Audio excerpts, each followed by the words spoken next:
Last Saturday, I hosted a small family gathering at my place. It was the usual affair. My mom brought her famous potato salad, my dad monopolized the TV remote, and my brother Evan showed up late.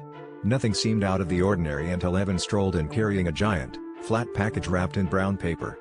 My curiosity piqued, and I asked, "What's in the mystery package, Evan? Another one of your art projects?" He just shrugged, smirked, and said, "You'll see." As we sat down for dinner, Evan excused himself and disappeared into the living room. A few minutes later, he returned, but something was off. He was standing next to himself, or rather, a life-size cardboard version of himself. The room fell silent, forks frozen in midair, as Evan casually introduced his doppelganger. "Everyone, meet Evan 2.0. He'll be attending all future family events in my place." The absurdity of it all left us bewildered. My dad muttered something about kids these days and went back to his mashed potatoes. The evening took a weird turn as Evan began setting up his cardboard clone at the dining table. He even placed a plate of food in front of it, explaining, "Evan 2.0 is on a strict low-calorie diet." My mom, ever the peacemaker, tried to make small talk with the cutout, asking if it had any hobbies.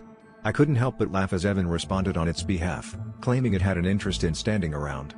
My sister, however, was less amused and took to rearranging the cutout's pose every chance she got, turning Evan 2.0 into an unwilling participant in a series of interpretive dances.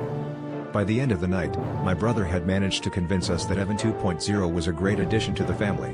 As we all stood by the door, saying our goodbyes, Evan turned to me with a grin and said, "You know, having a stand-in has its perks. Now I can be in two places at once." I shook my head, unable to suppress a chuckle, and replied, "Well, just make sure you don't get too attached. Otherwise, you might end up being the one who's cut out of the family photo."